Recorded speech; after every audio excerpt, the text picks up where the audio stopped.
I swear, some of the best golf tips come to me when I'm in the shower. So my hair's still wet right now, but I've got a great takeaway tip for you. If you've been struggling with getting that club too low in the takeaway, that rolling low inside takeaway, there's one little piece in your setup that you're probably not paying any attention to, and it's the whole reason you struggle to get the takeaway right. So today we're going to be looking at this simple setup piece to nail your backswing, and I also got another bonus tip for you to help you master the takeaway. The basic idea of the setup affecting your takeaway, we're looking at the angle of the club here at address. So this is the shaft angle, and in a good setup, this butt of your club is going to point through your belt line.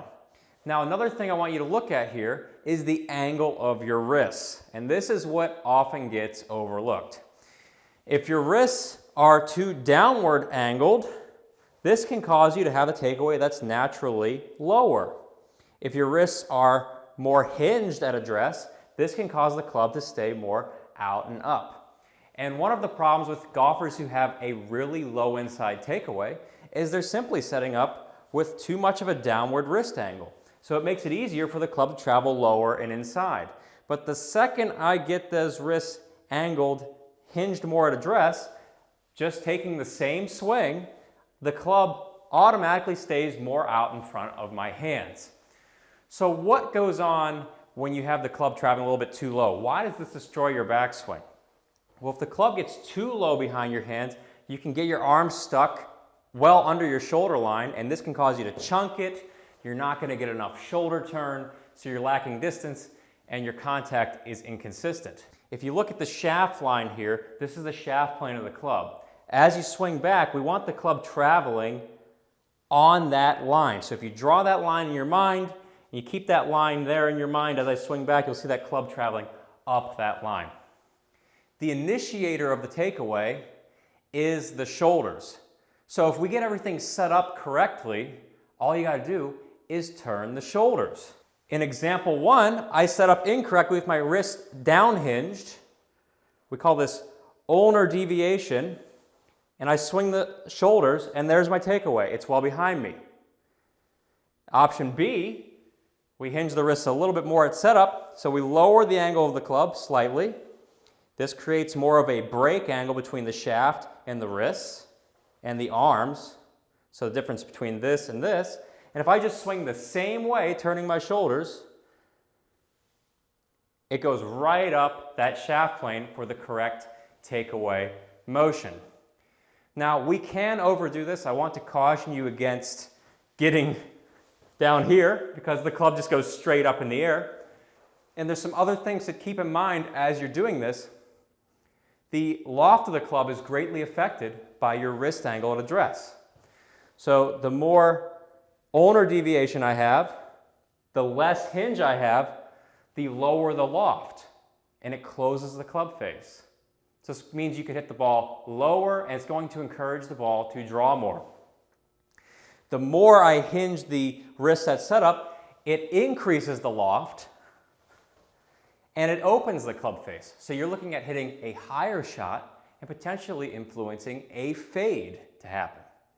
And this is just one tiny piece of the setup. When you look at the golf swing, it's the little things. And when I look at the golf swing, I look at your setup first because your setup is your swing. I could change those little variables to change your entire swing plane. When we look at the backswing, the entire path of your club in the backswing, unhinged wrists, go to the top. Well, for one, I don't have much wrist hinge on the way back. And for two, it's too low and in. Adding more of that radial deviation, adding more wrist hinge preset here, increasing the break angle, naturally getting the club to travel up more in the first part of my swing.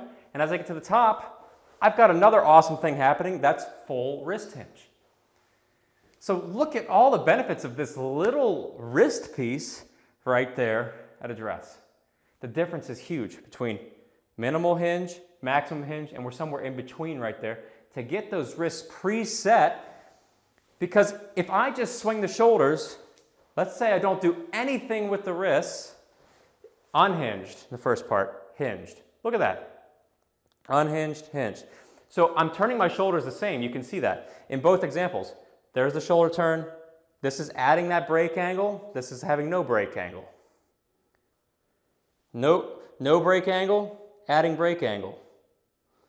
Halfway back, watch this. No break angle, adding break angle. So you can see the wrist hinge is not something I'm forcing to happen, but rather something that is allowed to happen with the proper setup. Now, let's take this a step further. I know many of you want to know, hey Tom, does it work with the driver? The most common question I get in every video. Yes, it doesn't really matter what club you're using here because the way the swing works is the same. The only difference is driver's a longer club. So with the driver, you're not going to have your wrists fully unhinged. It's very difficult to do with the driver, but if you did, that's what it would look like. So we've got to get that break angle maintained. And a really easy way to make sure you got it right with every club in the bag, because you know how your wedge is really short, driver's really long. How do you get it right without thinking about it? An easy way, stand over the ball, let the arms droop. Just let them hang.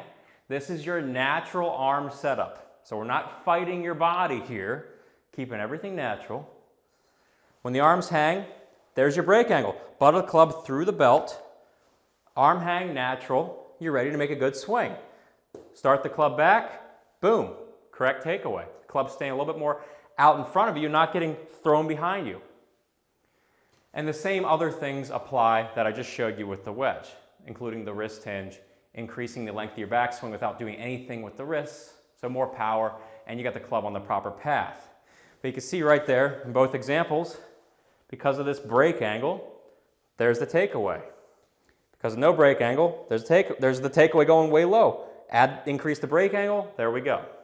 So there should be no mystery to the takeaway anymore, or how the takeaway works. The shoulders are the engine, and the wrist angle at address sets the plane or the path of this club going back.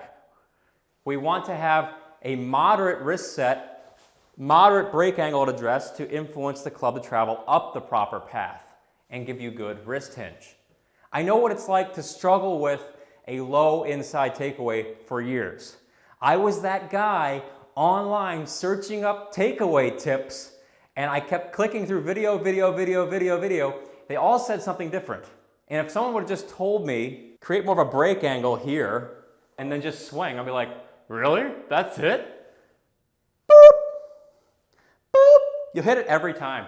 You'll hit it every time. You'll hit that position day in, day out, because all we did is adjust setup. We're not changing swing. Whew! Isn't that a good shower thought?